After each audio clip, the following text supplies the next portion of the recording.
La vraie motivation pour moi, c'était donc de partager le contenu, enfin la connaissance de Guy et l'amener au monde, de faire profiter le monde de sa connaissance. Alors le contenu, c'est des recettes et des explications techniques.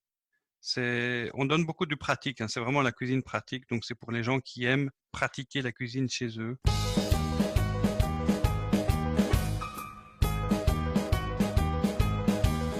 Faut supprimer le pâté, la potée, le potage et les pâtes au gratin. Le riz au lait, le riz de veau, le risotto, le riz complet, le lolo du matin. La tarte au poire, le tartare, le homard, le pommard et la tarte tatin. Faut supprimer la purée, l'apéro, le vouvray, le gevrey, chambertin.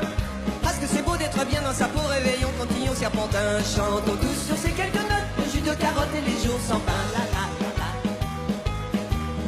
Mesdames et messieurs, les amis de la fête de la gastronomie, bonsoir, bonsoir à toutes et bonsoir à tous.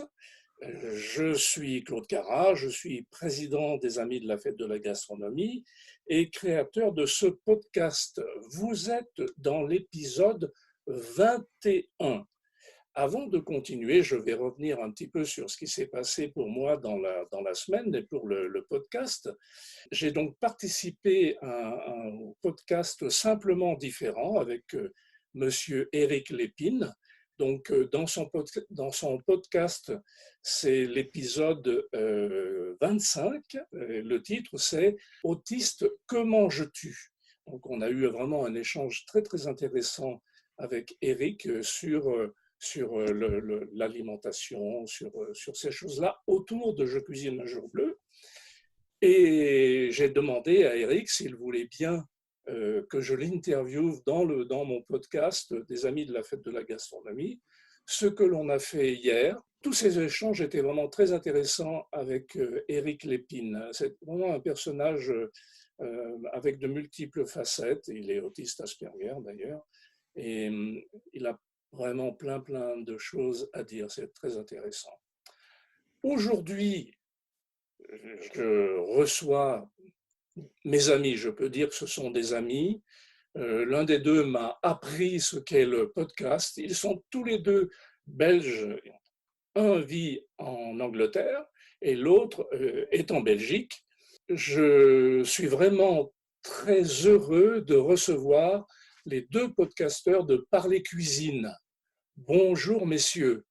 Bonjour Claude. Bonjour Claude, tout l'honneur est pour nous. Je suis vraiment ravi que vous ayez accepté de participer à ce podcast parce qu'on commence à se connaître maintenant. J'avais une première question. Je crois que ça fait pas mal de temps que vous faites ce podcast. Vous allez nous en parler. Quelles ont été vos motivations pour créer ce podcast? Qui veut répondre? Alors, je vais laisser Marc répondre. Voilà, donc moi c'est Marc et l'autre c'est Guy et on s'est rencontrés il y a 30 ans peut-être, mais non, 20 ans. Non, pas 20 autant. ans. 15 ans 15 ans, allez. Bref, on s'est rencontrés alors qu'on était, c'est vraiment par hasard une association qui avait un club de gastronomie. Et tout de suite ça a matché parce que moi j'ai grandi dans une cuisine avec deux parents cuisiniers et Guy est passionné de cuisine, oui, ça se voyait. Et les soirées, chaque réunion, le principe c'était que voilà, chacun dans le groupe faisait une fois par mois, on faisait une réunion chez soi et on faisait découvrir un menu et on se partageait les frais au prix coûtant. Et donc chaque mois comme ça, on avait une réunion, on était une bande d'amis qui est de bons vivants. Entre 15 et 20 personnes, on va dire, même un peu Voilà. plus parfois. Et Guy était de toutes les soirées et moi je me souviens que c'était une des premières choses qu'on m'a dit, tu as l'air de bien aimer la cuisine, il faudrait que tu ailles intégrer ce groupe parce que il est vraiment bien et puis il y a quelqu'un qui cuisine bien dedans. Et alors effectivement, vous faisiez la cuisine à tour de rôle? Comment ça se passait? C'est-à-dire qu'en fait, l'idée même de ce groupe, qui s'appelait À la recherche du pain perdu à l'origine, enfin qui s'appelait comme ça, c'est qu'il avait été fondé par une personne qui était une dame d'abord, qui était férue de cuisine médiévale. Et alors elle avait dit, bon, ben moi j'adore la cuisine, j'adore la gastronomie, pas que la médiévale d'ailleurs, et je compte faire un groupe pour les passionnés de cuisine. Et alors l'idée, ce serait que toutes les 4, 5 ou 6 semaines, il y ait quelqu'un du groupe qui soit prêt à recevoir. Mais quand on dit recevoir, soyons clairs, ce n'est pas automatiquement recevoir chez soi. Ça pouvait se faire à l'extérieur, pas dans un restaurant de préférence, hein, mais ça voulait dire que la personne qui prenait en charge la soirée en question prenait également en charge, je dirais, tout l'aspect non seulement festif, mais aussi un petit peu, je dirais presque éducatif du Mhm. groupe. Donc, c'était faire partager une passion. Alors, ça veut dire que ce n'était pas forcément un repas gastronomique, ça pouvait être un spaghetti, ça pouvait être des tartes, ça pouvait être une pâtisserie, ça pouvait être, on l'a déjà eu, l'initiation à la dégustation du whisky et pour ceux qui fumaient au cigare, par des gens, par des membres qui étaient férus du domaine en question. Oui, donc il y avait un côté, je partage une connaissance et je fais C'était ça, découvrir quelque chose. c'était ça, le partage et la découverte, effectivement. Et Ouais. donc c'est dans ce cadre-là comment dire, que notre amitié est née. Et moi, je trouvais ça tellement dommage que Guy n'ait pas de blog et qu'il ne partage pas ça avec plus de monde qu'avec des gens qu'il rencontre en physique. Parce qu'il enseignait dans une école hôtelière et donc il est limité par le nombre de personnes avec qui il partage sa connaissance. Et un jour, je lui ai demandé, mais pourquoi tu n'as jamais pensé à faire un blog? Il fait, oui, mais c'est beaucoup de travail. Il est pas très porté sur la technique. Donc, un Non, jour, j'ai essayé un jour de l'entraîner à essayer de créer un blog ensemble et ça a été, c'était, on va dire, laborieux. Je m'étais dit, on a passé littéralement 2 jours à faire une recette. Parce que, c'est-à-dire on était parti sur une autre formule que celle d'aujourd'hui, hein. oui, Ouais. Donc en fait, Marc avait dit: «Beh, écoute, on devrait faire, un blog avec des recettes». Bon, ça marchait déjà pas mal sur le web à ce moment-là, donc il était revenu d'Angleterre et puis on s'est rendu compte que pour faire une recette, hein, courses comprises, il fallait la journée. Parce qu'en fait, je voulais qu'il y ait d'abord la présentation des produits, l'explication des produits, les photos de toutes les étapes de la fabrication, de la réalisation de la recette. Et bien pour faire tout ça, il faut une journée complète si on veut le faire très, si on très veut le bien. faire bien dans les Voilà, standards parce que Guy est quelqu'un d'extrêmement, extrêmement exigeant je suis minutieux, voilà. et minutieux et bon, comme un bon enseignant d'école hôtelière, hein. Et donc, j'ai un petit peu baissé les bras, mais j'ai pas lâché la mise. Et puis, je me souviens très bien, c'était janvier 2015. J'ai découvert le podcast parce que j'habitais en Angleterre et j'avais un téléphone à la pomme. Et je vous donne la version longue, hein. Oui. Et j'avais, comme personne qui s'intéresse à beaucoup de choses, j'avais téléchargé un peu trop de apps sur mon téléphone. Ouais. Et je me souviens parce que je travaillais à Londres et j'avais quand même 1 heure et demie de trajet pour aller travailler, pour revenir. Donc, je cherchais un peu à m'occuper. Donc, maintenant, les gens sont plus dans le journal, ils sont sur leur téléphone. Et donc, Oui. je me dis, il y a quand même trop d'apps, ça prend trop de mémoire dans mon téléphone, des mémoires saturées. Donc, je vais les supprimer. Je commence à les supprimer. Puis, il y en a une qui s'appelle Podcast et que j'arrive pas à supprimer. Parce qu'à l'époque, c'était une application qui venait par défaut avec ce téléphone et on pouvait pas la supprimer. Et alors, je décide de l'ouvrir et je décide de regarder ce qu'il y a dedans. Et il n'y avait rien, c'était tout blanc. Mais par contre, il y avait une petite loupe pour un moteur de recherche. Donc, j'ai commencé à taper des mots qui m'intéressaient à l'époque parce que moi, je suis plutôt comptable, de formation et dans la finance, hein. J'ai une maîtrise en économie et gestion d'entreprise. Et je tape le mot entrepreneur. Et là, ça a été la boîte de Pandore. Je suis arrivé, comme ça, il me proposait plein de résultats de recherche en anglais et de gens que j'avais jamais entendu parler, mais avec des émissions très intéressantes, enfin, des titres intéressants. Donc, pour voir, je tape sur un et je commence à écouter. Et j'étais bluffé par la qualité de la production sonore que j'entendais. C'était une émission faite par un gars. Il ne parlait que d'un sujet qui m'intéressait pendant 1 heure. Et le gars, il avait déjà produit 180 épisodes. Donc j'avais 180 heures de, à écouter sur le sujet qui m'intéresse. Et je me dis, mais ça, on n'a jamais à la radio. Tu sais, si tu es intéressé par exemple, la finance d'entreprise, tu as peut-être sur BFM Radio une capsule de 10 minutes par jour, si tu Ouais. as de la chance. Et là, c'était vraiment, et non seulement il y avait celui-là, mais il y en avait encore à peu près une centaine d'autres qui proposaient de parler du même sujet, qui proposent chacun une façon différente d'en parler. Je me dis, mais c'est génial. Bref, j'ai été conquis par ce média et je suis devenu addict. J'ai arrêté de regarder la télé, j'ai arrêté d'écouter la radio, je suis devenu un grand consommateur de podcasts et chemin faisant, j'ai fait le lien. Je me dis, mais avec Guy, chaque fois qu'on se voit, on parle jusqu'aux petites heures du matin, jusqu'à quand nos yeux se ferment comme ça qu'on n'en peut plus. Et c'est bon, Claude, maître Claude, Oui. on s'est rencontrés justement dans le cadre de ce podcast et tu as pu remarquer à quel point avoir une conversation avec Guy pouvait comment dire, pouvait être interminable et on en profitait de chaque instant. Et donc je me dis, mais là j'ai trouvé le truc. Le blog, ça va être trop difficile. Par contre, Guy, il suffit de le faire parler, on met un micro et puis on partage avec le monde. Et ce média qui était en train comment dire, de vraiment d'exploser en Amérique, je regarde ce qu'il y a en France, il n'y avait rien. Il y avait plus de 360 000 blogs de cuisine répertoriés en français et en podcast de cuisine, il y en avait à peine 5. J'ai dit, mais voilà. Donc j'en ai commencé à en parler à Guy. Et Guy savait pas trop ce que c'était, donc je crois qu'il a plus dit oui pour me faire plaisir. Et Bon, je vais embrayer là-dessus. voilà. Alors, il faut dire que Marc m'avait proposé plein de choses, entre autres de faire des émissions, je dirais, de cuisine en live. Ouais. Or, moi, j'ai toujours aimé garder une certaine discrétion pour plusieurs raisons. La première, c'est que je travaille toujours, je suis toujours dans l'enseignement et je ne tenais pas à ce que je puisse être, je dirais, identifié dans la mesure où, je dirais, j'aime bien que la vie privée, l'amusement, c'est une chose, le boulot, c'en est une autre. Parce qu'on a vite des colibets, des railleries et plein de choses. Oui. Et puis, je ne suis plus non plus dans l'enseignement hôtelier actuellement. J'ai des fonctions de direction dans une école. Quand je dis de direction, de sous-direction pour être plus précis, j'ai des professeurs qui sont des subordonnés, qui ne sont pas du tout des gens du métier de la restauration, de la cuisine. Donc le fait qu'ils me voient éventuellement, je vais dire entre guillemets à la télévision, hein, même si c'est sur Internet, ça ne me plaisait pas. Donc je voulais, puis bon, la Belgique est un petit pays, quasiment tout le monde connaît tout le monde. Je voulais rester discret. Et alors finalement, j'ai trouvé que ce que nous faisions, le podcast, j'avais été clair avec Marc en disant voilà, on va garder une certaine forme de discrétion. Les gens n'auront pas de photos. Il y en a bien une, mais enfin bon, elle est quand même, elle date un petit peu. On a des lunettes de soleil dessus. On a des lunettes de soleil en plus. Bon, Oui, et puis oui, elle oui, date j'ai quand vu même. ça. Donc voilà, je me suis dit, ok, parler c'est une chose, donner des avis, donner des conseils, donner des recettes, mais pas du film, pas des images, Voilà. Et puis, disons. il voulait pas qu'on voit sa tête ou Voilà. qu'on puisse l'identifier clairement. Ouais. Je Donc tiens à garder un peu de mystère comme ça. Il sera encore temps quand je serai retraité de dire qui je suis si ça me chante à ce moment-là. Oui, tu pourras faire Et différemment. puis, malgré tout, il faut dire aussi que j'ai pas mal je dirais, de titres, de compétences, et je me suis rendu compte que ça pouvait parfois faire un peu de jalousie.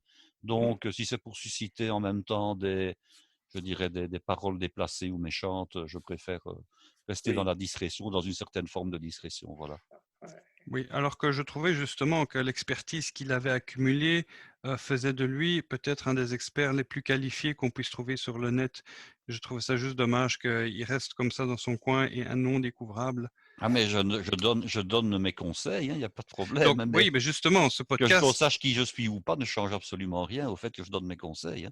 voilà. Donc moi, quand j'ai été prendre conseil chez des personnes qui en donnaient dans le monde anglo-saxon, ça c'était l'avantage quand même d'habiter en Angleterre parce que j'étais un nul en langue quand j'ai eu l'occasion de prendre un poste en Angleterre. Donc je me suis dit ça va améliorer mon anglais maintenant que je suis bilingue, j'écoute des programmes en anglais et donc c'est là que j'ai été prendre l'enseignement parce que en France, les podcasts qui existaient, c'était principalement du podcast Radio France ou des anciens journalistes de Radio France, donc beaucoup de journalistes.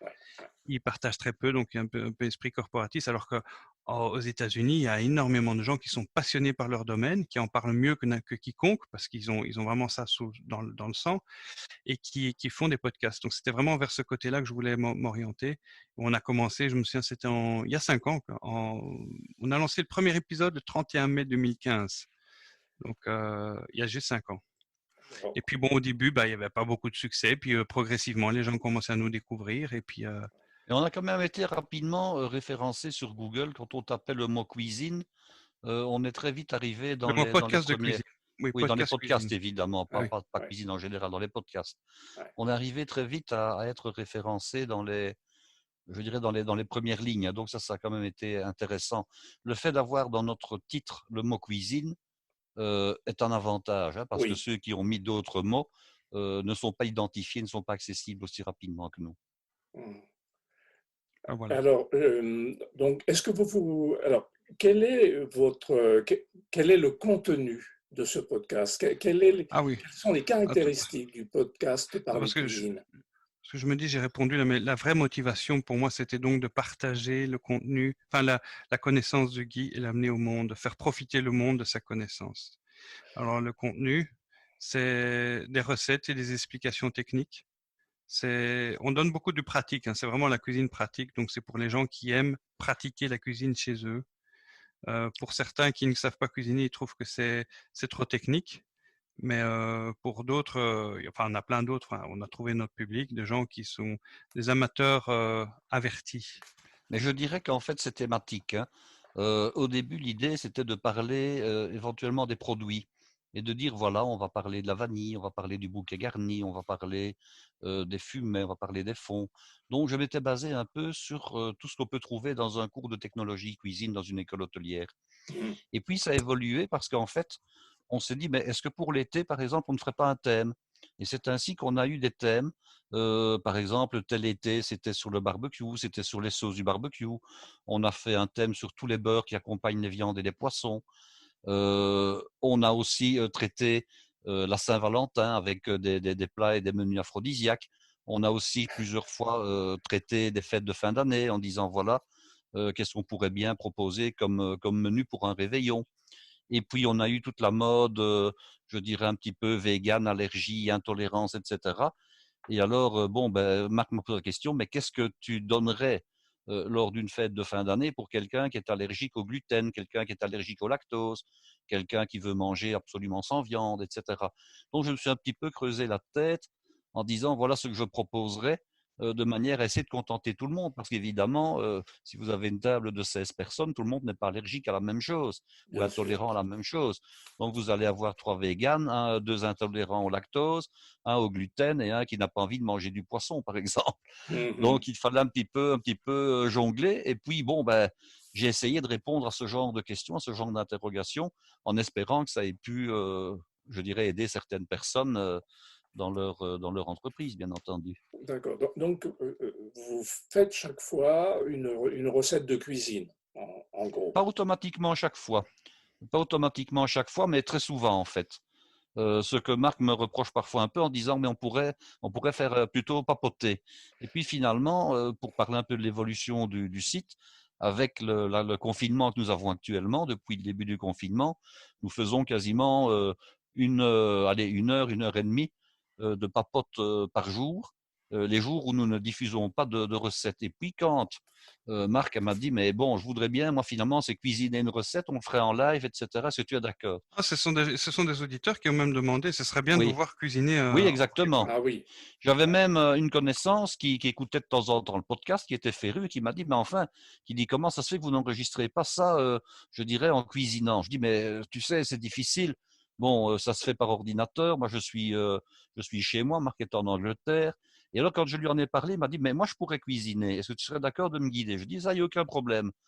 Si c'est toi qui réalise le plat en direct, eh bien, moi, je n'ai aucun problème à te dire comment tu dois faire. Maintenant, il faut être honnête. On a l'impression qu'on travaille sans filet, mais en réalité, on n'a pas répété avant. Hein, c'est pas ça que je veux dire. Mais enfin, mhm. on s'est quand même concerté pour avoir bien sûr les produits, savoir Bien dans quel sûr. matériel il allait cuisiner Ouais. et un peu l'ordre des choses, parce que ce serait impensable de partir de rien et de dire bon ben maintenant tu te débrouilles pour trouver deux poivrons, un Oui, oignon, oui, telle oui, bien casserole, sûr. Il faut un quand même chinois, etc. Donc, il il y a un faut un minimum de minimum préparation quand d'organisation. même. Il Ouais. sait un petit peu de quoi il va avoir besoin comme matériel, ne serait-ce que ça déjà. Hein. Ouais, Oui, ouais. non, ça c'est un truc. J'ai un peu délaissé le podcast justement pour mettre ça en place parce que le confinement, je crois qu'il nous a tous pris par surprise. Oui, Et je me dis, mais attends, avec les restaurants qui ferment, les gens ils vont manger quoi? Ils vont manger ce qu'ils cuisinent eux. Oui, mais justement, un retour qu'on a eu beaucoup d'auditeurs, c'était merci pour me donner l'inspiration de cuisiner. Et je me dis, mais si on reste avec juste ce qu'on a publié comme épisode, les gens ont fait le tour.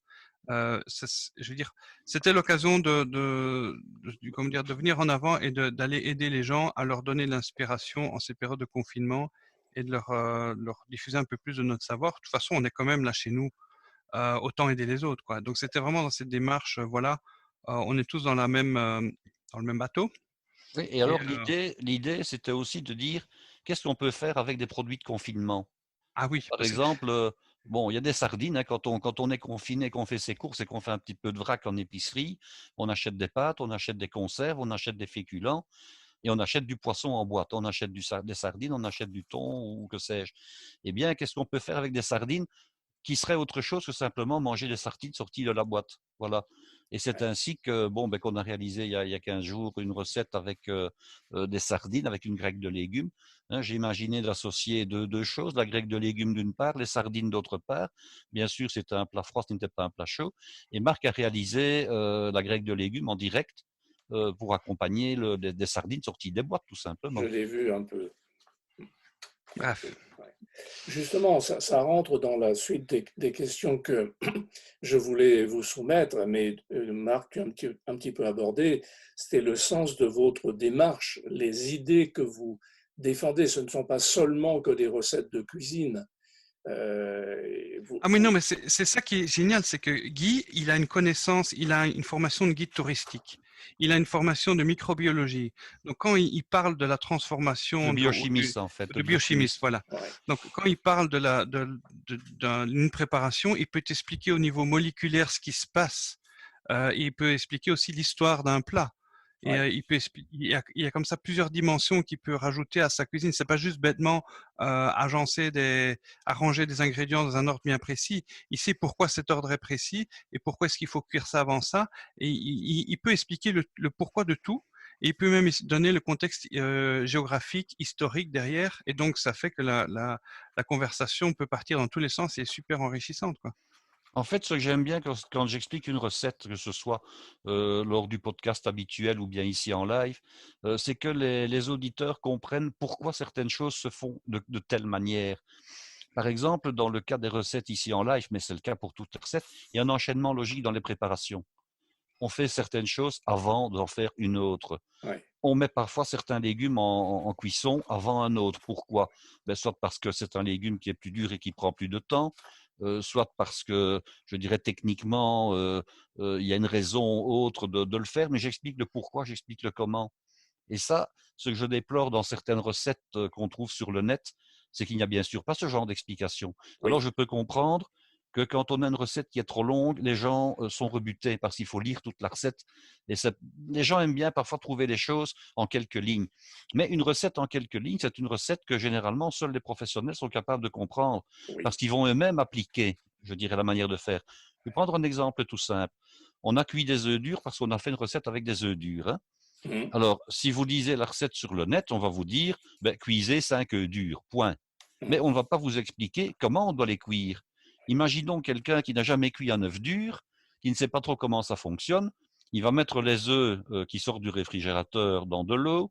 Il va éventuellement mettre du sel dans l'eau, ce qu'il ne faut jamais faire. Et puis ces œufs vont éclater, puis il va se demander pourquoi ils ont éclaté, etc. Donc moi j'ai expliqué dans le détail, je dirais comment était composé un œuf dans sa structure interne avec la fameuse poche d'air. J'ai expliqué que quand on mettait des œufs qui étaient restés au réfrigérateur sans aucune raison, parce qu'il n'y a pas de raison de les mettre au réfrigérateur, Absolument. Non. ils étaient froids, ils allaient atterrir dans de l'eau qui était bouillante, il y avait la poche d'air qui allait tout d'un coup augmenter de volume de manière assez conséquente. Et c'est à cause de l'augmentation de la poche d'air qui est dans le fond de l'œuf que l'œuf éclate. Voilà. Alors, pourquoi est-ce qu'on ne met pas de sel mais qu'on met du vinaigre? Parce que le vinaigre, il coagule le blanc d'œuf, il coagule les protéines. Donc, il empêche la fuite je dirais, de se répandre de manière trop importante. Donc, j'ai expliqué tout ça. Mais ça, c'est des choses qui ne sont généralement pas expliquées Oui, dans une recette traditionnelle sur le web, évidemment, sur le net. oui, oui. Moi, ce qui m'intéresse aussi beaucoup, alors par rapport à ce que tu dis, Guy, pardon, quand on lit des recettes, on se rend assez souvent compte que il y a une erreur Mais dans qu'il y la a des recette, incohérences, hein. il y a des incohérences, ou alors la personne, elle n'a pas réalisé la recette du tout. Mais je crois quelquefois que il y a deux choses. Il y a d'abord le texte de la recette et puis il y a la photo. Et alors il y a les Ouais, ingrédients. Bon, donc il y a les ingrédients, il y a la technique et puis il y a souvent une photo. Alors je me rends compte que très souvent la photo, elle est souvent très belle. Elle a été parfois réalisée par quelqu'un qui n'est pas du métier et qui a voulu que la photo soit jolie, soit plaisante. Et on oui, retrouve comme ça parfois des ingrédients qui sont dans la garniture de l'assiette, dans la recette, et qui n'apparaissent pas dans les ingrédients. Donc il y a oui, des oui, produits parfois. Je vais prendre un exemple. Un jour, je vois une recette avec une soi-disant compotée de rhubarbe. Hein. Alors, il y avait des fraises, c'était un dessert évidemment. Hein. Et puis, je me rends compte qu'on a mis les morceaux de rhubarbe crus, on les a fendus, on les a mis crus, et puis pour qu'ils donnent l'impression d'être cuits et légèrement caramélisés, on a pris un chalumeau et on les a brûlés un petit peu aux pointes, à l'extrémité. Mais moi, je voyais très bien que la rhubarbe, elle était crue sur la photo. Mhm. Je sais Mhm. que si on cuit de la rhubarbe de manière traditionnelle, et en tout cas comme c'est expliqué dans le corps de la recette, ben, la rhubarbe, elle tombe en compote, elle ne reste pas dans cette présentation-là. Et je trouve dommage quand on leurre les gens comme ça. Ici, je vois encore une recette il y a quelques temps qui était très agréable. En fait, il y avait des fruits secs, il y avait des céréales, et puis on faisait une espèce enfin, je dirais de chocolat barre avec du chocolat fondu. Et puis, je repère qu'il y a, pour faire beau, qu'il y a une pistache qui est verte et qui ressort là comme ça. Je vérifie immédiatement dans les ingrédients, je dis bien, il n'y a pas de pistache.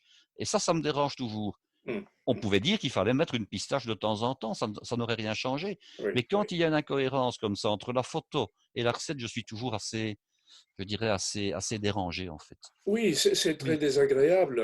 Après, on ne fait pas vraiment confiance, d'où l'intérêt de ce que vous faites dans les directs. Et d'ailleurs, comme vous venez de le dire, les gens vous le demandent, on voudrait vous voir cuisiner. C'est ça qui est important. Et moi, ce qui m'intéresse beaucoup, c'est que quand on a les produits, c'est d'où viennent ces produits, comment est-ce qu'ils ont été cultivés.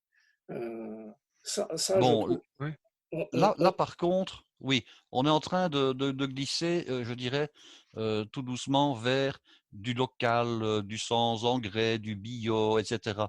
Il se fait qu'actuellement, les produits que nous utilisons, nous donnons peu d'indications relatives à ce truc-là.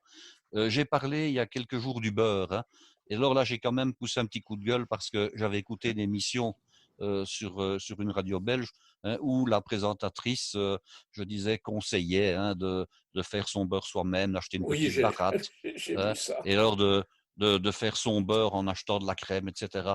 Et puis je dis à Marc, mais ça n'a pas de sens. Ça n'a du sens que si, parce que le but c'était de lutter contre l'agroalimentaire et les grosses firmes, hein. Et Ouais, je me suis dit, mais ça n'a de sens que si on va chez un fermier local chercher de la crème crue oui, et qu'on réalise son beurre maison avec la crème qu'on a achetée localement et qui n'est pas pasteurisée. Mais si vous achetez un litre de crème d'une marque X de la grande surface et que vous faites le beurre avec cette crème-là, d'abord, vous ne ferez pas vivre le petit fermier à côté de chez vous, ça c'est une première chose. Mais deuxièmement, vous avez plutôt intérêt à acheter le beurre qui est produit par la même marque. Il vous coûtera moins cher et il sera réalisé dans des conditions sanitaires supérieures. Parce que lorsque vous faites du beurre vous-même, vous n'avez pas les mêmes normes je dirais, d'hygiène que dans une industrie, hein. Généralement, c'est comme ça. Et puis, vous devrez à un moment donné le malaxer pour le laver dans de l'eau. Vous allez le faire à la main. Vous risquez d'y introduire des germes, chose qui est tout à fait impossible, en principe, hein, dans l'industrie oui. parce qu'il y a des moyens de lavage, etc. Donc ça n'a pas de sens de vouloir faire son beurre si on achète de la crème industrielle pour le réaliser, et en plus il vous coûtera plus cher. Donc il faut rester un peu cohérent je dirais, dans certaines démarches. Oui, Qui est-ce qui décide des recettes entre vous deux? Comment est-ce que vous faites le planning? c'est le fruit d'une longue négociation Oui, qui vire parfois à la discussion de marchand de tapis parce qu'il y a des choses que moi j'aimerais bien parler et des choses dont lui aimerait bien parler. Euh, alors, il a toujours peur de manquer de sujet, mais je trouve que, allez, ça fait depuis maintenant quoi, 2, 3 semaines qu'on fait un live tous les jours. On ne manque jamais de sujet. non, Avec on ne Guy, manque on pas de manque sujet de jamais de sujet. conversation. Par contre, au niveau des recettes, c'est généralement moi qui propose les recettes à Marc. Ouais, Bien sûr, il y a un consensus, on en discute. S'il me dit non, cette recette-là, j'ai vraiment pas envie qu'on en parle, d'abord j'essaie de le convaincre. Alors généralement, quand je me mets à essayer de le convaincre, il me dit bon, ben oui, c'est vrai, ça peut être intéressant. On essaie malgré tout de rester en accord avec la saison, hein, ouais, parce que parler, je dirais, d'une bûche de Noël à Pâques, ça n'a pas de sens. Par oui, contre, j'aurais pu parler de l'utilisation du moule à bûche pour faire des desserts en forme de bûche à Pâques, mais qui auraient été décorés, je dirais, façon Pâques, évidemment, hein. ouais, Et j'avais même mis sur papier, un jour, en buvant l'apéro, 52 recettes de bûches, mais autres que Pâques. Donc des recettes de bûches avec des thèmes décoratifs et des parfums et des goûts, disons, adaptés à l'été, par exemple. Hein, on Oui. aurait quitté la bûche traditionnelle moka de Noël avec ses petits sapins et ses feuilles en chocolat, et on passait sur des bûches plutôt fruitées, je ouais. dirais, avec des fruits de saison en été. Voilà. Mais Mais là, ça, il faut plusieurs épisodes, là. ah ben, il Oh, en mais fallait 52, hein, il fallait 52, donc forcément, c'était pour plusieurs années. on pourrait faire un J'avais... podcast rien que sur les bûches avec lui. En fait, Ah on oui, pourrait oui, oui, tout à prendre fait. n'importe quel ingrédient et il serait capable de le décliner dans autant de En versions. 40 ou 50 versions, oui, tout à fait. Ah, mais Voilà, c'est et incroyable. encore, Ouais, ouais. tu l'appelles maintenant, il va te trouver 50 versions, et dans un mois, il t'aura trouvé encore 50 autres versions et Ouais. des déclinaisons, parce que finalement, la cuisine, c'est quoi? Il y a beaucoup comment dire, c'est comme des poupées russes, où c'est comme du Lego, hein. On peut enlever un ingrédient, le remplacer par un autre, et Oui, puis le on terme poupée rajoute russe quelque chose. En est fait, bien. oui, tout à fait. Mais il faut se rendre compte que quand on a le recul de la cuisine, hein, bon, au début qu'on apprend, je dirais, à cuisiner, on est très cloisonné. Pourquoi? On a les produits et on a les recettes. Et on a évidemment très peur de dévier. On a très peur de remplacer un ingrédient par un autre, de peur que ça rate, que ça soit différent, pas bon, etc. Et puis, on est un peu comme un cuisinier, c'est un peu comme un parfumeur, hein. Il a des centaines, je dirais qu'il y a lui des centaines de molécules différentes pour pouvoir les combiner. Le cuisinier, c'est le même. Il a à sa disposition des centaines de produits différents. Il peut les combiner selon des techniques qui font que quand on combine dans une technique, on ne combine pas de la même manière dans une autre. Et Mm. on a un résultat différent. Hein, je vais prendre un exemple tout simple pour que tout le monde comprendra. On va prendre le cas d'une pâte à choux. Il y a de la farine, il y a des œufs, il y a de la matière grasse, il y a un peu de sucre, il y a, j'ai oublié quoi, j'ai dit matière grasse, farine, lait. Bon, ce sont les mêmes ingrédients qu'on peut retrouver dans une pâte à crêpes. Mais Oui, on est bien conscient qu'une pâte à choux et une pâte à crêpes, ça ne donne pas le même c'est pas résultat à la pareil. fin. Mm. Alors, on imagine bien que quand on part d'ingrédients différents, on a déjà, en fonction de la technique, un tout autre résultat. Forcément, quand on prend les centaines, si pas les milliers d'ingrédients qu'il y a dans la cuisine, on peut varier à l'infini. Je veux dire, Mm. des recettes, si on enlève deux ingrédients, qu'on les remplace par deux autres, mais tenez, je vous donne un exemple. Aujourd'hui, j'ai réalisé un genre de chili con carne, hein. Alors, je dis bien un genre, pourquoi? Parce que c'était l'idée. Alors, en réalité, j'avais ouvert pour faire une salade ce midi une boîte de pois chiches, donc les pois qu'on met dans le couscous, il m'en restait la moitié. Et puis, j'avais acheté un substitut de viande qui était un genre de corne comme ça dans un magasin. Je voulais tester le produit, donc c'est une protéine alimentaire d'origine végétale. Ben, qu'est-ce que j'ai fait? Ben, j'ai remplacé la viande hachée du chili con carne par cette protéine-là et j'ai remplacé les haricots noirs ou les haricots rouges par Ah, les tes pois pois chiches puisque chiches. je les avais sous la main et je Ouais, n'avais pas envie d'ouvrir une autre boîte. Mais forcément, le résultat est différent, mais c'est pas ouais, moins bon pour autant. bien Donc sûr. la cuisine permet comme ça de passer d'un stade à un autre, d'une recette à une autre, sans aucun problème. Mais ça, il faut peut-être un petit peu de Mm. recul par rapport au métier. Et alors, quand on me dit, mais la cuisine, c'est compliqué, hein, et qu'est-ce qu'il y a comme recette à retenir, et surtout en pâtisserie. Et puis, bon, j'ai établi un tableau, je dirais dans ma tête, mais je crois que je l'ai déjà mis sur papier aussi, pour expliquer aux élèves que finalement, quand on connaît certaines bases, on peut décliner tout. Mm. Vous avez des analogies, vous avez la crème pâtissière, vous avez la crème anglaise, vous avez les bavarois, vous avez tout ce qui en découle. Et quand on a comme ça dans sa tête le tableau des ingrédients, on sait qu'il n'y a que certaines choses qui doivent changer. La Oui, proportion de sucre, le nombre de jaunes d'œufs, le fait qu'on mette un liant, le fait qu'on n'en mette pas, etc. Hein, on remplace par exemple un féculent par des feuilles de gélatine. Et puis, ça devient simple. Je veux dire que ça, ce ne sont plus des recettes différentes et qui sont cloisonnées. Ce sont des recettes qui sont dans des cases ou dans des colonnes d'un tableau Excel et où il y a simplement certaines variantes qui changent. voilà un cours. Voilà un cours. En fait, Non, mais dis, tu fais une conférence à chaque fois, hein. Tu sais, on a mais déjà parlé. Ah, je ne sais pas, vous me posez des questions, je alors, réponds, Oui, oui, évidemment. très bien, très bien. Non, non, mais en fait, euh, avec la recette, mais ça prendrait un temps fou, tu pourrais faire une conférence sur même un produit de la recette que vous allez faire dans les 10 minutes qui suivent, quoi. Mais c'est Et, déjà arrivé qu'on présentait certains produits. Par exemple, on pourrait parler du lait, des différents types de lait, de leur utilisation, on pourrait parler des œufs, parce que on ne s'imagine pas, par exemple, qu'au niveau des œufs, il y a beaucoup de choses à dire. Non hum, seulement les œufs de poule, mais il y a tous les autres œufs. Il y a les œufs de pintade, il y a les œufs de canne, etc. Bon, certains sont interdits, je dirais, à la consommation parce que, pour des raisons d'hygiène, par exemple, les œufs de canne sont toujours très, très problématiques. Mais on peut consommer des œufs de canne chez nous. Il suffit tout simplement de consommer des œufs de 100 ans, qui sont les fameux œufs chinois fermentés. Ce sont souvent des œufs de canne d'ailleurs, hein. Je ne connais pas. Les œufs de 100 ans ou les œufs de 1000 ans qu'on trouve dans les magasins asiatiques, D'accord. C'est un plat chinois. ce sont Ok. des œufs qui ont été mis à fermenter, ou alors on dit dans du fumier, mais c'est pas du fumier, hein. En réalité, c'est dans de la chaux, de la paille. Et alors, il produit une fermentation interne. Alors, l'œuf cuit chimiquement, hein, donc le blanc devient noir, noir brunâtre et translucide. Ah Le oui. jaune Ah devient, oui. devient plutôt noir et verdâtre. Alors bon, autant vous dire que ça sent quand même certains de nos fromages à côté, je dirais, en Ils sont baume, gentils. hein, sont gentils. Mais enfin bon, Ça sent euh, l'œuf pourri, quoi. oui, ça Ouais, sent vraiment l'œuf pourri. En fait, l'hydrogène sulfureux s'est vraiment révélé. Et quand je donnais cours en année de perfectionnement traiteur, nous avions comme ça des thèmes. Et puis, j'aimais toujours, une fois sur l'année, garder un thème cuisine asiatique, cuisine chinoise, en fait. hum, Donc, je me rendais dans un magasin de produits chinois. J'achetais toute une série de choses de base. Et puis, j'achetais quelques œufs fermentés, quelques œufs de 100 ans, comme ça. Et alors, je les écalais. Je montrais aux élèves parce que j'estimais que des élèves qui terminaient un cycle de formation en hôtellerie se devaient d'avoir l'esprit ouvert à d'autres cultures culinaires. oui, Ça, c'est vrai. c'était une idée quand même, de Ouais, dire, bon, ouais.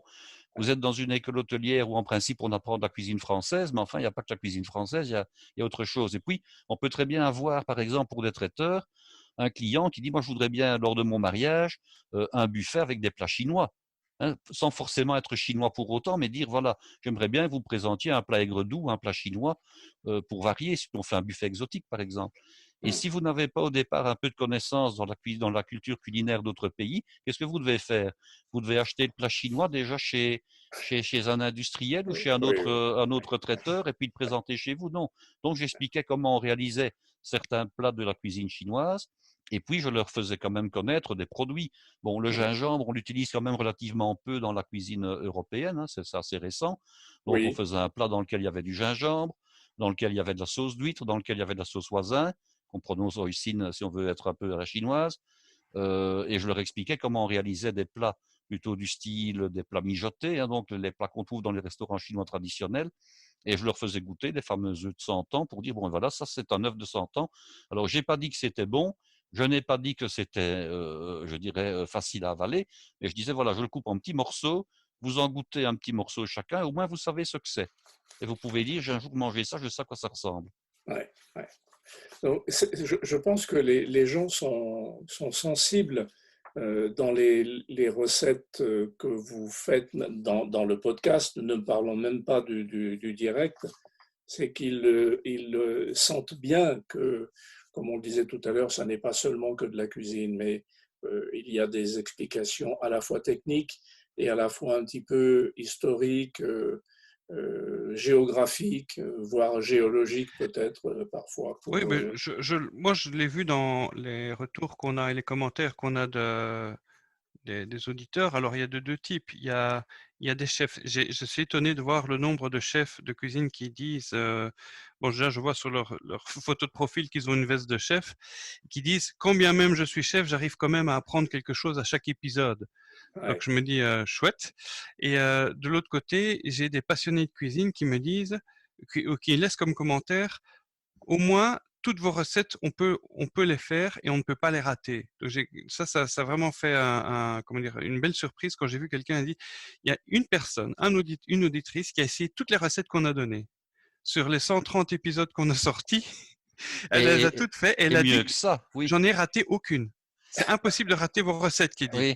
Et alors, mieux que ça, je dirais que la personne dont on parle maintenant, nous avons fait un live il y a 4-5 jours. Nous en avons refait un hier et nous avons été en communication avec elle pour le live d'aujourd'hui. Et elle nous a déjà envoyé des photos du plat qu'elle avait fait et elle les a réalisées le soir alors que nous avions exécuté l'après-midi. Nous avons exécuté à 15 heures et puis le soir, elle les préparait. Donc, elle connaissait évidemment les ingrédients que nous allions utiliser. ouais, Et alors, elle nous envoie la photo qu'elle met, et ça, je dois dire que je l'en félicite, hein, parce qu'elle ne fait pas simplement la photo du plat banalement, bêtement. Elle le fait avec une belle nappe, elle le fait avec, je Oui, dirais, une oui. bouteille et un verre rempli. Elle le fait Hein. avec un morceau de pain à côté, elle le fait avec les couverts à côté de l'assiette. Il y a déjà une mise en Une scène, mise en scène, oui. et il y a même Elle, une mise en scène, il y a même une mise en scène esthétique. Je vais ouais. vous donner un exemple. Pour une des recettes, elle a fait la photo. Il y avait une nappe avec un fond blanc et puis des feuilles vertes dessus. Alors, elle avait disposé à côté un vase avec une plante qui reprenait presque les motifs de la nappe. Il y avait vraiment une recherche comme ça dans l'esthétique extraordinaire. Ça fait vraiment plaisir. Ouais, elle vous rend hommage et au moins vous voyez que ce que vous faites est vraiment utile. Oui, il faut reconnaître que ça a quand même pris du temps, hein, parce qu'à un moment Oui. donné, après les 3 premières années, on n'avait pas beaucoup de retours. Et je disais, bon, est-ce que ce qu'on fait sert à quelque chose? Ce qui est important pour nous, pour Marc et pour moi, c'est qu'on ait un retour, je dirais presque une conversation, qu'on ait en tout cas Hum, des commentaires. hum, Et on n'avait pas grand-chose, hein. Il a fallu le temps pour que ça vienne. Bon, maintenant, je dirais que nous avons quelques aficionados, mais au départ, on n'avait pas de retour et c'était décourageant. Donc, on est vraiment très content que On quelques a personnes ouais, on avait l'impression correspondent avec nous. on avait l'impression de parler dans le désert et Oui, c'est ça. c'est un Oui. peu désagréable. Mais c'est qui était paradoxal parce que je voyais qu'on avait quand même pas mal d'écoutes. Je vois les écoutes hum. chez notre hébergeur. Je me dis: «Mais il y a des gens, allez, il suffit que je publie» et puis dans l'heure qui suit, on avait 200-300 personnes qui Oui, venaient oui, oui, oui. écouter. Donc je me dis: «Ils sont là les gens, mais pourquoi Ouais, est-ce qu'ils se manifestent pas? ouais, On veut les entendre, quoi». ouais, ouais. Bon, maintenant ça s'arrange, vous avez des retours. Oui, Alors, oui.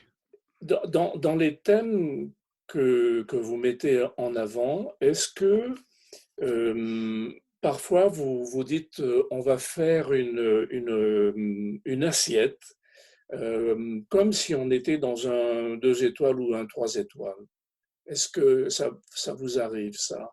Oui, oui, oui, oui, ça nous arrive. Maintenant, il faut savoir que je n'ai pas personnellement et actuellement une cuisine professionnelle, hein. J'ai une cuisine tout à fait ménagère et que bien souvent, les recettes que je propose, ce sont des recettes dont les idées me sont venues en faisant mes courses le soir. Mhm. Donc, je rentre du boulot, je repasse au magasin, il y a une promotion sur quelque chose ou bien l'idée me vient. Bon, ben voilà, je dirais, je vais associer ça, avec ça et puis je fais une photo. Ce n'est pas toujours digne évidemment d'un restaurant qui a 2 ou 3 étoiles. Pour ça, je devrais plutôt reprendre des photos que j'ai réalisées il y a quelques années lorsque j'organisais des justement, lors d'une journée porte ouverte dans les écoles, je dirais des photos d'assiettes, je dirais avec des dressages un petit peu hors normes, hein, tout Mhm. simplement. Mhm. Mais il faut reconnaître, et je vais quand même vous avouer quelque chose, j'ai réalisé comme ça des assiettes hors normes, dont j'ai des photos quelque part chez moi, hein, des assiettes hors normes, mais quelquefois on triche pour faire ce genre d'assiette. Parce Ah, que je vais vous ah. donner un exemple, hein. Vous êtes obligé de présenter un dessert qui va rester dans une pièce chauffée au mois de mai, donc au Ouais. mois de mai il fait généralement très bon, dans un restaurant, qui va être dressé sur une table somptueuse et qui doit rester, je dirais, en état pendant 5 heures, 6 heures, parce que la journée porte ouverte, elle ouvre à partir de 10 heures du matin Ouais. et elle se termine à 18 heures. Ouais. Vous imaginez que si vous mettez un gâteau réalisé traditionnellement ou un dessert traditionnellement réalisé sur une assiette, il ne va pas tenir le coup pendant 8 heures, hein. Sans doute. Donc, qu'est-ce qu'on fait? Ben, je vais vous donner un truc, hein. On prend un pot de yaourt, hein, un pot vide évidemment, un pot un peu conique comme ça. Mhm. Alors on prend un pinceau, on réalise de la glace royale. Alors on va badigeonner l'extérieur du pot de yaourt. On va ensuite le tremper dans du café. Donc ça ressemble à de loin, ça ressemble à du chocolat, je dirais en moulu, hein. Et puis Oui. après on va faire une rosace en glace royale dessus, puis on met une belle petite cerise, etc. Et on a comme ça une assiette bah, qui va rester pendant, je dirais, pendant des heures et des heures sans bouger. Alors évidemment, ça c'est pour un dessert. Bon, lorsqu'on réalise, je dirais, une volaille ou une viande, c'est un peu plus difficile. Là, on est obligé de travailler avec le produit exact, mais on va travailler avec des sauces qui sont des sauces qui sont collées, qui ont été faites autrement, hein, Mhm. autrement Mhm. que Pour les yeux, c'est traditionnellement. pas pour la bouche. Alors le grand truc, hein, ce sont les crèmes glacées, hein, qui sont réalisées avec de la purée de pommes de terre et pas avec de Oui, la vraie crème glacée. C'est ça j'ai connu, vu hein. ça, oui, oui, On oui. colore de la purée de pommes de terre et puis on fait toute une garniture et ça passe la journée évidemment, hein. Mhm. Mhm. Je voulais qu'on aborde, qu'on avance un petit peu. Comment est-ce que vous avez vu évoluer la cuisine si on fait un pas en arrière de 40 ou 50 ans, par rapport à aujourd'hui, on parlera de l'après, après, mais Bon, oui. hein, Alors, ça, c'est une évolution assez extraordinaire, hein. Moi, j'ai fait mes études avec dans une école plutôt qui disait, voilà, la cuisine classique et la cuisine bourgeoise. C'était le leitmotiv oui, de l'établissement. Donc, j'ai appris toutes je dirais, les grandes recettes, enfin, je dis les recettes traditionnelles de la cuisine classique, mais la cuisine, on va dire, des années 50-60, hein. mhm. Et plutôt, je dirais encore en plus, française bien sûr, mais avec un accent belge, parce que c'était une école évidemment Ah oui, alors attends, située en Belgique. est-ce que c'était la cuisine ou par exemple dans les palaces, qu'on soit au Touquet ou sur la Côte d'Azur, la soupe Alors, meunière était la même? oui, c'était ce genre de choses, Oui, c'était ce genre de recettes classiques. Alors, c'était le service au guéridon, donc le service à la russe. ouais, Parce que, je ne sais pas, dans les écoles hôtelières françaises, je pense qu'il y a très très rapidement la distinction, je dirais l'orientation vers la salle ou la cuisine. Ce qui oui, n'était pas le cas chez nous. Donc, j'ai mm, reçu la triple formation, parce que c'est comme ça dans le cursus mhm, scolaire. Il y avait mhm. autant d'heures de pratique de salle que de cuisine. Donc, on Oui, nous formait aussi bien à être cuisinier qu'à être maître d'hôtel. Et il y avait une formation d'énologie qui était quand même assez canon à l'époque. C'était, je pense, une des plus dures. ah Et c'était oui, le cours qui nous faisait quand même le plus peur, parce qu'il était question d'avoir une mémoire exceptionnelle pour retenir les matières, hein. En énologie, oui, c'était pas triste, hein. oui, On peut en reparler après si on veut. oui. Il en fait encore des cauchemars. J'en fais encore des cauchemars et je rêve encore, entre autres, j'ai encore rêvé il y a moins de 8 jours d'un banquet avec toute une série de problèmes. Donc le métier me suit, même si je n'y suis plus depuis Ah oui, presque non, mais ça 10 ans, hein. m'intéresse beaucoup Oui, l'œnologie, effectivement, ça met en branle tout un oui, oui, processus tout à fait. Mais on peut en vibratoire. reparler sans aucun problème juste après, D'accord, d'accord, d'accord. lors d'une question après qui sera plus précise. Ok, ok. Et alors, bon, c'était donc la cuisine classique et la cuisine bourgeoise. Alors, la nouvelle cuisine, donc, existait déjà. Elle existait déjà, mais on ne la pratiquait pas. Et je dis toujours à ceux qui veulent savoir, oui, mais bon, qu'est-ce qu'on voyait comme plat le plus, on va dire, le plus exotique ou le plus avant-gardiste? Ben, c'était le poulet de grain aux griottes, aux cerises, et c'était le Mhm. canard à l'orange. Voilà, Oui. quand on avait dit ça, ce n'était même pas du canard à l'orange et poivre vert, entendons-nous, hein. Mhm. C'était du canard à l'orange classique. Bon, donc ça, c'était ce que j'ai appris. Et puis, je dirais, j'ai travaillé un peu en salle dans un établissement qui faisait de la cuisine du même genre, on va dire, hein, mais plutôt sous forme de brasserie. Et puis, j'ai travaillé dans plusieurs restaurants et j'ai eu la chance quand même, il faut reconnaître, de travailler chez un maître cuisinier de Belgique. Donc, c'était quand même un des 100 meilleurs établissements de Belgique malgré tout, Ah oui.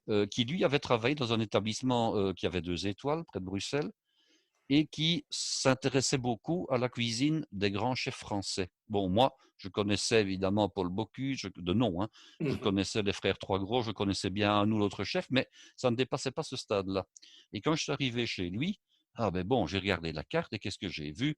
J'ai vu des mousses de poisson, j'ai vu du canard sauvage au cassis, j'ai vu des choses ainsi. Alors évidemment, je passais tout d'un coup du stade cuisine classique au stade, je dirais, cuisine de l'époque, mais cuisine pointue. Et pour vous Mhm. donner un exemple, quand je me suis inquiété, j'ai d'abord travaillé chez lui en salle et puis en cuisine, et il n'y avait aucune pomme de terre ni aucune frite. Alors un restaurant en Belgique où on ne sert pas de frites, autant vous dire que ça se compte sur le doigt de la main. Et deuxièmement, un restaurant où on ne servait pas de pommes de terre. Et j'ai dit, mais qu'est-ce que vous mettez? Ah, mais je mets des poêlées de légumes, je mets ceci, je mets cela.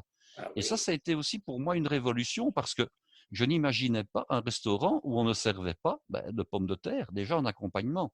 Alors tout était fait à la minute, les desserts étaient faits à la minute. Ouais. Donc quand il m'a engagé, mais il m'a dit, bon, ben maintenant, si tu veux, tu peux travailler en cuisine. Je dis oui, je préférerais, enfin j'aimerais bien. J'ai un petit peu révolutionné le bazar, je m'explique. C'est-à-dire que lui faisait tout au moment. Le restaurant n'était pas un restaurant de grande taille, hein. C'est un restaurant où quand il était rempli, il y avait 20, 24 personnes à tout casser. Et Mhm. généralement, un service de 12 personnes, c'était un beau service, hein. Quand on en avait 16, c'est très bien, mais il n'y avait qu'un membre de personnel en salle et on était 2 en cuisine. Donc, j'ai dit, bon, on va un petit peu changer les choses, hein. On va faire un peu de mise en place. Parce que lui, qu'est-ce qu'il faisait? On lui commandait, enfin, c'est lui qui allait prendre les commandes en salle, hein. Ah oui. Une salade folle, c'était la mode des salades folles, que d'écrevisses, haricots, pointes d'asperges, foie gras, etc.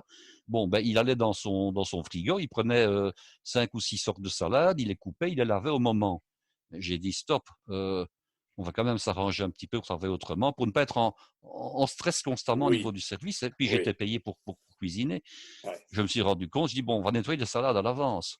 ouais, Elles seront essorées, elles seront mises au réfrigérateur, hein, dans un bac avec un essuie humide dessus. Elles ne vont pas bouger pendant plusieurs jours. ouais. Effectivement, c'était du temps gagné. Il y avait toute une série de légumes tournés qui accompagnaient les plats, parce qu'évidemment, si on ne met pas de pommes de terre, il faut mettre autre chose. Mhm. Donc, il y avait des légumes glacés, il y avait des carottes, il y avait de la courgette, il y avait du concombre, il y avait des oignons grelots, etc. Alors, je ne sais pas si vous imaginez, quand on fait une petite assiette pour chacun et que vous avez 16 personnes, si vous devez commencer à aller chercher les carottes, commencer à les tourner, faire la même chose avec, avec les courgettes, faire la même chose avec Oui, les oui. oignons grelots, les pelés, ça prend un temps fou. Donc, moi, qu'est-ce que j'ai fait?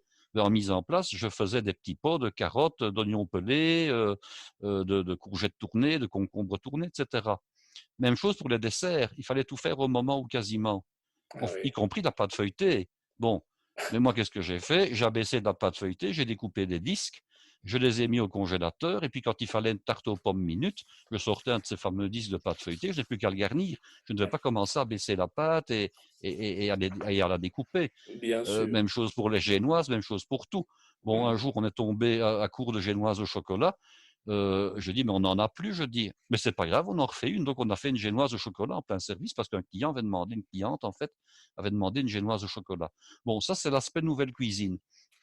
Et puis, je suis entré dans l'enseignement à ce moment-là.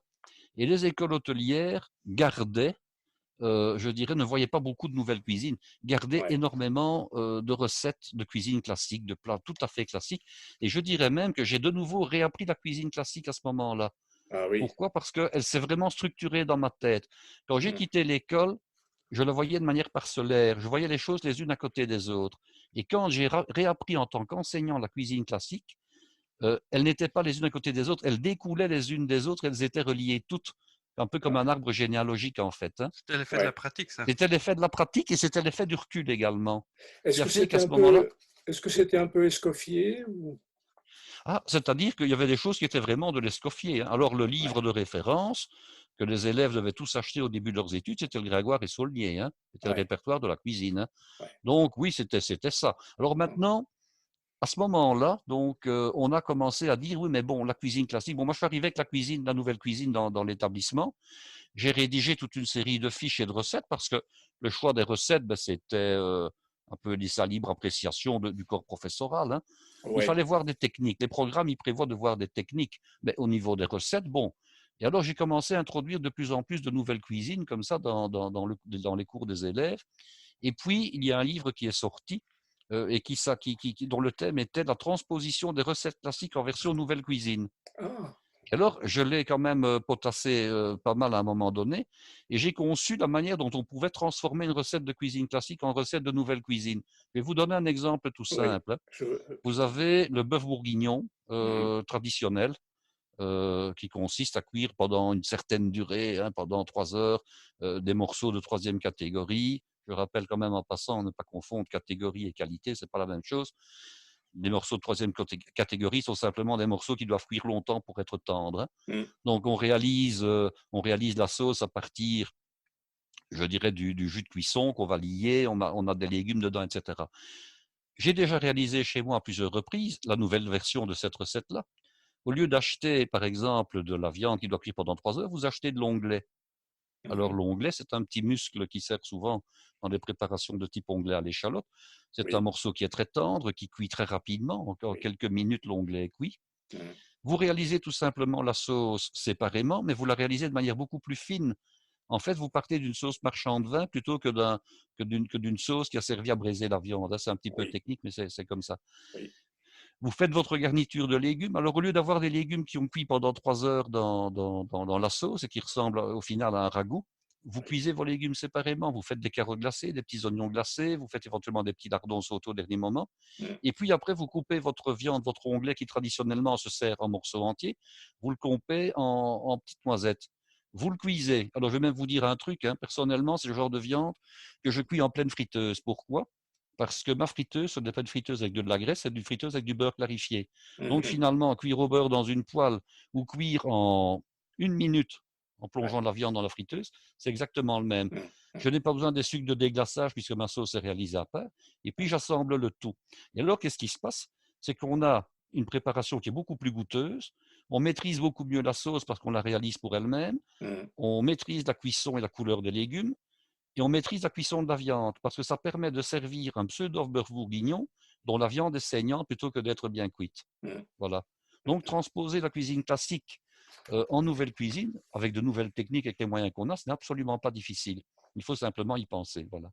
Oui, alors je fais un petit peu comme ça parce que les choses très, qui cuisent pendant longtemps, bon, je ne vois pas toujours l'intérêt, mais effectivement, Mais c'est parfois une nécessité technique, hein. Dans le cas du bœuf oui, bourguignon, si on ne cuit pas oui, longtemps, c'est oui, immangeable. La viande est trop dure, hein. oui, c'est vrai, mais effectivement, je vais faire cuire la viande séparément, comme tu viens de le dire, et les légumes à part, quoi. On Et fait puis, différemment. on a quand même, après la nouvelle cuisine, on a quand même quitté la nouvelle cuisine, on est quand même passé par d'autres modes, hein. Il y a eu la cuisine fusion, hein. Alors, la Oui, cuisine fusion, c'est une cuisine que j'ai beaucoup aimé pratiquer parce qu'elle correspondait à mes goûts. En fait, la cuisine fusion, pour rappeler un peu ce que c'est à nos auditeurs, mais je pense que nos auditeurs le savent, c'est la transposition à la fois de techniques et de produits d'origines différentes au sein de recettes, je dirais, occidentales. Donc, on peut très bien réaliser, parce qu'il y a plusieurs manières de faire la cuisine fusion, hein. On peut très bien prendre, je dirais, la technique occidentale avec des produits, par exemple, orientaux, mais oui, on peut aussi très bien prendre les produits orientaux, je dirais qu'ils vont servir à épicer, à personnaliser. Alors, oui. il y a par exemple une recette qui est très connue, c'est le canard retour de Chine, qui est une recette, si mes souvenirs sont bons, de la tour d'argent. Alors, bon, la tour d'argent qui est connue pour son canard au sang et puis pour les recettes classiques de canard. Bon, retour de Chine, eh bien, on mettait de l'anis, on mettait des pistaches, on mettait toutes sortes de produits, du poivre des baies roses, du poivre du Sichuan, etc., du gingembre. Donc, ça me plaisait beaucoup parce que c'était la transposition, je dirais, de produits qu'on commençait à mettre à la mode, qu'on découvrait, Mhm. suite au fait que les chefs ont commencé à voyager, hein. Vous Oui, avez, euh, vous avez Bocuse, vous avez le nôtre qui sont allés à Tokyo, à Osaka, etc. oui, D'autres qui sont allés à Shanghai, qui ont fait des banquets par là pour promouvoir la cuisine française et qui oui. en ont retiré justement la connaissance des produits d'origine orientale, hein, et qui sont arrivés dans leur restaurant en disant mais bon tiens finalement ça pourrait donner ça si je mettais du gingembre confit dans telle sauce avec de la volaille et si je mettais des baies roses et si je mettais ceci et si je mettais cela et ça me plaisait beaucoup cette cuisine fusion quand elle est arrivée. Oui. Alors, Guy, si tu permets, qu'est-ce qui fait qu'on passe d'une mode à l'autre? Qu'est-ce qui fait qu'on passe d'un statut à l'autre? On est Alors passé d'une cuisine un peu figée, oui, comme on disait, alors et à un moment, il y a quelqu'un qui dit, eh ben, on va essayer de changer un peu. Comment alors est-ce que le ça stade se... suivant, je vais expliquer. D'abord, il y a le fait que les gens aiment bien quand même lancer des modes, hein, ça c'est une chose, parce que celui qui lance la mode, c'est celui qui, dans un premier temps, va avoir de la clientèle qui est férue de découvrir des choses nouvelles. Oui, Alors, il y a les moyens techniques. Je vais revenir un petit peu en arrière. oui, Quand j'étais à l'école, on réalisait tout de manière classique, c'est-à-dire quand on faisait une béchamel, c'était une béchamel avec la casserole, des bords arrondis, du lait qui doit être chaud si le roux est froid et inversement, mhm, etc. mhm, Et puis, bon, il arrivait de temps en temps qu'un élève avait eu un petit problème. Bon, et je te dis quand j'étais moi élève à l'école, attention, hein. mhm. L'élève avait eu un petit problème, sa sauce était grumeleuse. Bon, ben, il fallait soit la recommencer, soit la jeter. Et puis le prof disait, attends, vous ne regardez pas, hein. Il allait dans son armoire personnelle qui était dans la cuisine, il prenait un petit mix-soupe, un petit mixeur plongeur, là, hein, Ouais, et il passait un petit coup de mixeur dans la béchamel, et la béchamel redevenait lisse, hein, voilà, par ouais, miracle. Mais on était censé, on riait évidemment, on oui, était censé ne rien avoir vu. Donc ouais, il faut dire aussi qu'entre la cuisine tout à fait classique et la cuisine actuelle, il y a toute une série d'outils qui sont arrivés. ouais, Il y a les outils de découpe. On va prendre un exemple tout simple, hein. Euh, vous devez réaliser une mousse, vous devez réaliser des quenelles. Bon, ben avant, qu'est-ce qu'on avait? Bon, je n'ai pas connu cette époque-là, soyons clairs, hein.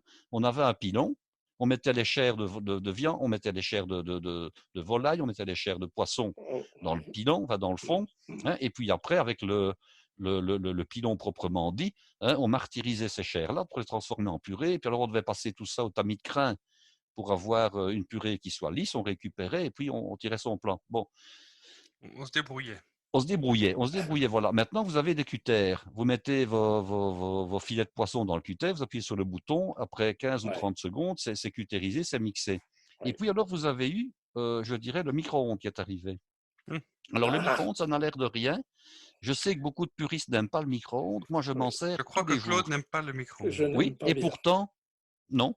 Et pourtant, Dieu sait si c'est pratique, hein.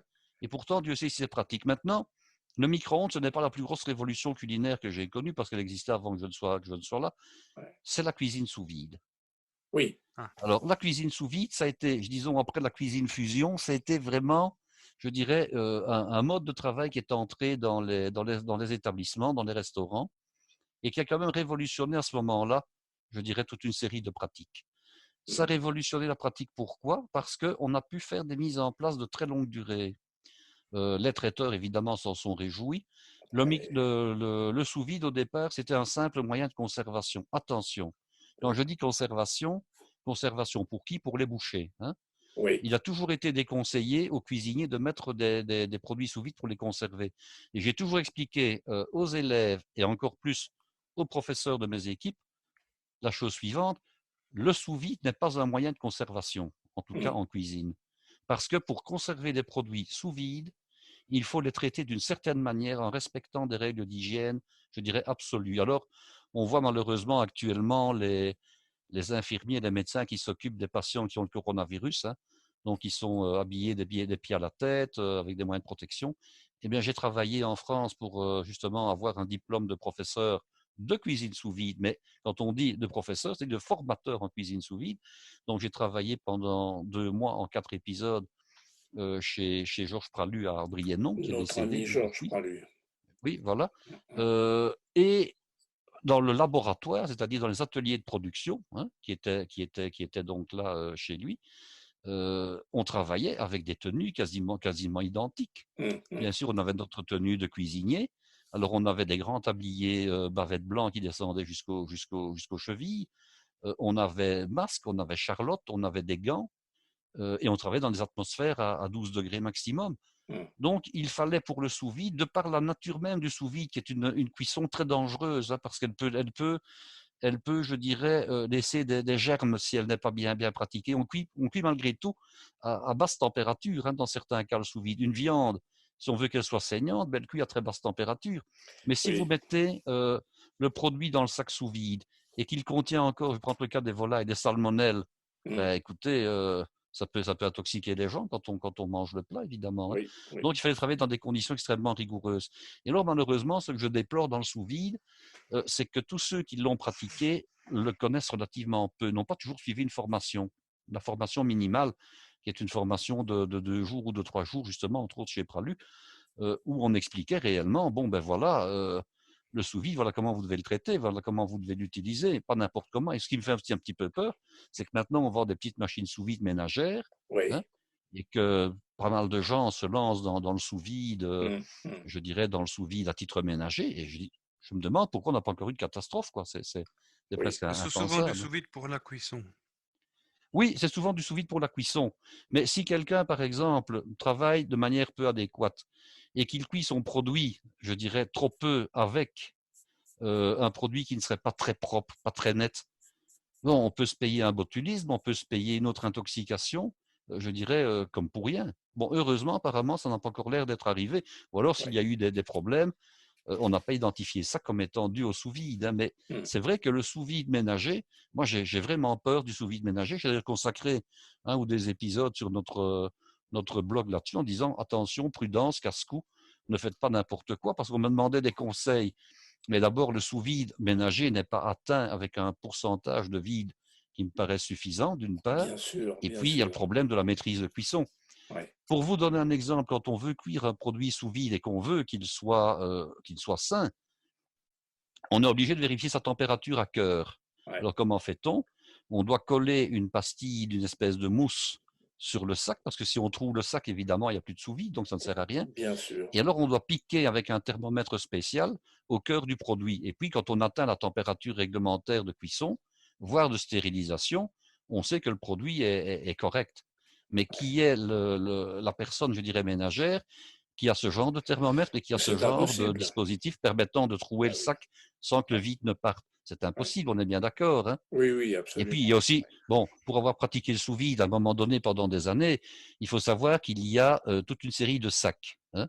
Il y a Ouais. des sacs qui servent à certains types de cuisson, des sacs pour la conservation, des sacs qui sont rétractables et d'autres qui ne le sont pas. Et les meilleures marques de sacs, et Marc pourrait en parler, je dirais, mieux que moi parce qu'il a travaillé dans ce genre d'entreprise, contiennent parfois jusqu'à des 6, 7, 8 couches différentes de plastique, dont Le chacune maximum, c'était 7 a une couches. importance. Combien? 7 couches de plastique 7 pour les couches, films voilà. plastiques. Donc, il y a, je dirais, des couches qui ont chacune un rôle bien, bien précis. Il y en a qui empêchent l'air extérieur d'entrer, d'autres qui empêchent les choses sur l'intérieur de sortir, par exemple, hein, et plein d'autres histoires comme ça. Ouais. Donc, il y a parfois des sacs ménagers ou des sacs parfois pour les professionnels. J'en ai fait des frais, je sais ce que je veux dire par là. Ah, on voit deux types de sacs. Ah, ben pour 100 pièces, là, ça coûte tant, l'autre, ça coûte 3 fois le prix. Et puis, on se laisse tenter. Ben oui, tout Ouais. compte fait, je vais acheter les moins chers. Et puis, on fait un banquet, hein, on met les produits sous vide. Et puis, quand on réchauffe le produit 2, 3 jours plus tard dans la marmite où ça va réatteindre la bonne température, eh bien, le sac se défait à la couture, hein, et on a ces 4 ou 5 kilos de blanquettes, je dirais, qui sont dans la marmite, en train de Ça se coûte balader cher. dans l'eau. Ça coûte cher. Donc, il vaut mieux quelquefois prendre un bon sac.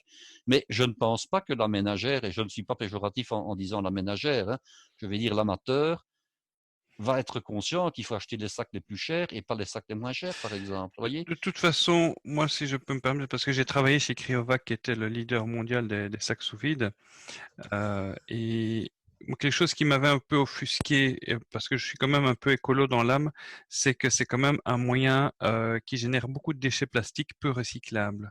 Ouais. Et je pense que justement, on...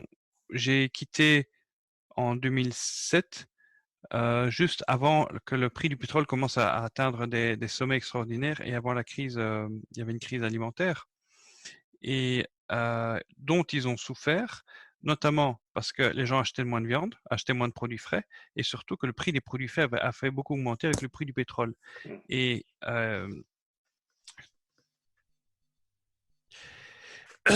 et tout ça pour dire quoi? J'ai Ben, perdu le fil. tout ça pour dire que le plastique, bon, on en revient au phénomène du plastique, mais c'est pas terrible. D'après toi, Guy, est-ce que la cuisine sous vide en cuisine ménagère, j'ai pas l'impression qu'elle est très utilisée. Je- Non, non. hein, Je dirais qu'elle est relativement peu utilisée et je vais même dire mieux que ça. Je pense que même en cuisine, allez, comment dirais-je, en cuisine de profession- restaurant traditionnel, oui, bon, elle l'est peut-être un peu moins qu'elle ne le fut. Maintenant, il y a quand même pas mal d'émissions qui ont été réalisées et qu'on trouve sur YouTube dans beaucoup de restaurants parisiens de type brasserie, hein, où on envoie je dirais, des journalistes ou bien des pseudo-clients, hein, qui vont demander, tiens, est-ce que c'est fait maison, votre souris d'agneau? Est-ce que votre cuisse de oui, canard confit est faite maison, etc. Alors, chaque fois, bien entendu, on répond que c'est fait maison. Et puis, manifestement, quand on filme en caméra cachée ou que certains restaurateurs acceptent tout simplement de dire la vérité, hein, et d'initier, je dirais, les journalistes, on se rend compte que ce sont des produits sous vide qui sont achetés dans des centrales d'achat, oui, je dirais, qui fournissent le secteur de la restauration, et ouais, que dans de nombreux cas, on place le sachet, la portion, que ce soit une blanquette, que ce soit une cuisse de canard confite ou d'autres plats comme ça, on place le sachet pendant quelques minutes, soit au micro-ondes, soit dans une casserole d'eau bouillante, et il ne faut plus être cuisinier je oui, dirais, oui, oui, pour réaliser le plat. tout On à se fait. contente de le mettre sur assiette, on met une Ouais, petite pluche de cerfeuil ou bien une belle feuille de persil plat huilé dessus, ouais, et je dirais, les gens n'y voient que du feu. Par contre, au niveau du sous-vide, je dois reconnaître, comment vais-je expliquer ça? Que chaque fois que je faisais une formation de 15 jours, je mangeais quasiment pendant 2 semaines du sous-vide, hein, des plats ah sous toutes oui, leurs formes. Eh bien, il y a ce que j'appellerais un goût de sous-vide. Alors, c'est un goût qui est indéfinissable. C'est quasiment un goût qu'on ne perçoit pas en bouche comme on percevrait le salé, le sucré, l'acide ou l'amer. C'est une espèce de goût de texture. Un Tout se arrière-goût. ressemble. Non, c'est même pas un arrière-goût, c'est beaucoup plus subtil que ça. Je dirais que quoi que ce soit qu'on mange, la cuisson est toujours faite à peu près de la même manière. On a à peu oui, près le même résultat à la fin. Qu'on mange un blanc de volaille, par exemple, à l'estragon qui était cuit sous vide, ou qu'on mange, je ne sais pas moi, je vais essayer de trouver autre chose, un morceau de canard, hein, Il y en a un qui sera saignant, ce sera le canard, il n'y a pas de problème. Il sera même croustillant au-dessus parce qu'on leur passera la salamandre. Mais quand on mange, quand on goûte la chair, on a l'impression en bouche d'avoir toujours la même chose. Non pas au niveau du goût, puisque du poulet, ça ne sent pas le canard. C'est au niveau, disons, plutôt d'une texturation du produit. Le sous-vide a la propriété, je dirais, de cuire les choses en leur donnant une certaine conformité qui est la conformité sous vide. Et ça, il faut en avoir consommé pas mal pour s'en rendre compte. Hein. Mais si je vais au restaurant et que je me rends, enfin, ça ne me dérange pas qu'on cuise sous vide, hein, c'est clair, mais on ne me fera pas avaler en principe une vessie pour une lanterne. Je saurais dire, ben ça a été cuit sous vide. Ça n'a pas été cuit traditionnellement ou comme on pense que ça a pu l'être. Oui, ça veut dire Maintenant, que ça a un peu tout le même goût. la même, je dirais plutôt la même texture plutôt que le goût, en fait. Ouais. Ouais, Maintenant, on peut comprendre, oui, on peut comprendre aussi maintenant, que ce soit en Belgique, en France ou ailleurs, que vu le coût du personnel, certains restaurants, pour pratiquer des prix d'appel, parce que quand vous êtes à 20 restaurants dans une même rue et que vous devez vivre et que vous devez, je dirais, attraper le chaland, bien sûr. vous devez avoir des prix compétitifs. Ouais. Donc, évidemment, il est quand même très tentant de dire, ben, tiens, les moelleux au chocolat ou la tarte au citron, ben, je l'achète chez Picard, évidemment, hein, ou bien le sous-vide, j'achète mes cuisses de canard confites et puis on verra. Bon, pour revenir un petit peu, j'ai retrouvé le fil de mes idées. C'est qu'effectivement, Oui. à l'époque où j'ai travaillé là, ils ont été frappés de plein fouet par la crise alimentaire donc de 2007, qui a engendré la crise de 2008, qui a été poussée. Donc, c'était les prix du pétrole qui avaient énormément monté. Donc, je me souviens ils avaient perdu beaucoup de clients parce que ils ont été vers des solutions moins chères, qui se sont avérées moins intéressantes. Et il y a comment dire, ils ont commencé à faire des structurations, donc ils m'ont laissé partir. Ce que finalement, j'étais assez content parce que il n'y avait pas d'alternative. C'est un mode de cuisson, je vais dire, en 2008, on a atteint le pic du pétrole. Quand il n'y aura plus de pétrole, on ne pourra plus faire ça. Donc, Ah oui, c'est ça que c'est terminé. on va être obligé de revenir à autre chose. Donc, on risque de dire dans quelques années, ah, la mode du sous-vide est passée. Et là, je rebondis à ta question initiale, Claude, c'est que ce qui crée les modes, parfois, c'est la nécessité du moment. La mode du sous-vide va passer parce que qui voudra payer 50 € pour un sac? Non, parce que ce sera le prix qu'il faudra payer parce que ça deviendra tellement rare. On a eu la crise donc de 2008 qui a eu des répercussions jusqu'en 2012 où là on a eu un crash sur le marché immobilier. On a commencé à voir des modes apparaître. Et bon, moi, c'est mon regard d'économiste, hein. Souvent, je vois que l'origine des modes vient d'une circonstance économique. Donc, quand on a une opulence économique, on a comme ça plusieurs côtés de l'art qui commencent à évoluer. Donc, on commence à voir la mode, généralement la mode vestimentaire qui change. Et puis, on commence à voir la mode des gadgets, du design maison, des meubles, du mobilier, la décoration. Si tu regardes un magazine de décoration d'il y a 20 ans, c'est plus du tout ce qu'on a maintenant. Absolument. Et généralement, ça commence dans les hôtels. J'ai pas mal de membres de ma famille qui ont travaillé dans les hôtels. Souvent, les hôtels sont à la pointe au niveau de Dans la la décoration. pointe, sont précurseurs pour ça, oui, Ce qu'on voit dans effectivement. les chambres d'hôtel en décoration maintenant, ben, on le verra dans les ménages, dans Marie-Claire, Oui, etc., oui. dans quelques années. Et après ça, donc, tu as la musique qui change aussi avec, qui prend un peu le goût du moment. Et après, tu as l'architecture qui généralement suit le design. Et puis, généralement, un des derniers aspects qui change, c'est la cuisine. Mais ça, il y a des mouvements comme ça. Je veux dire, la cuisine des années 60 était encore la cuisine des années 50. Et je veux dire, la nouvelle cuisine a été un petit peu le reflet du changement de société qu'il y a eu dans les années 60. Et puis après, il y a eu la crise. Et je le vois, hein, la dernière que j'ai vraiment expérimenté, c'est la crise de 2008-2011, alors du coup, les gens ont commencé à arrêter de consommer. Donc, ça a été la mode de l'upcycling. On a commencé à recycler des vêtements, on a commencé à faire de la réparation. On a commencé à récupérer des vieux vêtements. C'était la mode du vintage. C'est devenu une vraie mode, hein. Les hommes ont commencé à se faire pousser la barbe. Je me suis retrouvé à travailler à Londres et on a déménagé notre bureau en plein milieu du quartier hipster. Et entre la bouche de métro, les 150 mètres qui séparaient le métro et mon bureau, je m'amusais à compter par jour. Je comptais environ je croisais une trentaine d'hommes barbus, plus jeunes que moi. Ouais, Alors qu'il ouais, y a 5 ans auparavant, les C'était hommes des devaient petits pas. boucs bien taillés, quoi. Voilà. Et ouais, généralement, ça c'est généralement une mode qui est induite par la crise économique. Dès qu'il y a une crise, les gens poussent ils arrêtent d'acheter des rasoirs et se ouais, laissent pousser la barbe. ouais, ouais. Bon, Et moi, je suis barbu depuis que j'ai 15 ans, donc voilà, moi hein. aussi. Moi c'est juste le petit bouc. Mais justement, au contraire, je fais de la résistance. Moi, j'ai commencé à me raser plus souvent quand plus personne ne le faisait. Mais la cuisine va subir certainement, il commence déjà à subir comment dire, ce contre-coup du mode hipster vers le retour du bio. On n'a jamais eu autant de bio que maintenant, alors que le bio, il y a un siècle, tout était bio, Ah, non? mais bien entendu. Plus ou moins, mais plus ou moins. Là, je suis un petit peu réticent parce que on a l'impression, enfin, on dit maintenant, mais on a brûlé des étapes, il faudra qu'on revienne un peu en arrière. Oui, On dit maintenant je dirais qu'on mange du bio et que c'était le retour à ce qui se passait anciennement. Il ne faut pas oublier qu'anciennement, on utilisait toute une série de produits chimiques, d'additifs de toutes sortes, qui n'étaient quasiment pas contrôlés. On n'a jamais, je pars du principe qu'on n'a jamais mangé aussi sainement dans le passé que maintenant, à tout point de vue. Et alors, quand on dit, oui, mais bon, on a trouvé des poules à la dioxine, ou on a trouvé des œufs au fipronil, etc. Oui, mais nous avons maintenant les moyens de les de le détecter. détecter, oui. Qui nous dit que dans le passé, on n'a pas donné de l'huile de vidange ou de récupération de moteur, je dirais, à des cochons pour les engraisser. On n'en sait rien, on les a mangés. Oui, là, tu n'as pas tout Donc, à fait tort, oui, c'est là, je vrai. reste persuadé. Ouais, Bon, moi, j'ai quand ouais. même lu, il y a déjà quasiment 20-25 ans, un livre qui parlait de toutes les fraudes dans le passé au niveau de la cuisine. Hmm. Bon, à un moment donné, on a quand même découpé des escargots avec une machine qui était prévue pour, en forme de tortillon, dans des espèces de bandes de caoutchouc, quoi.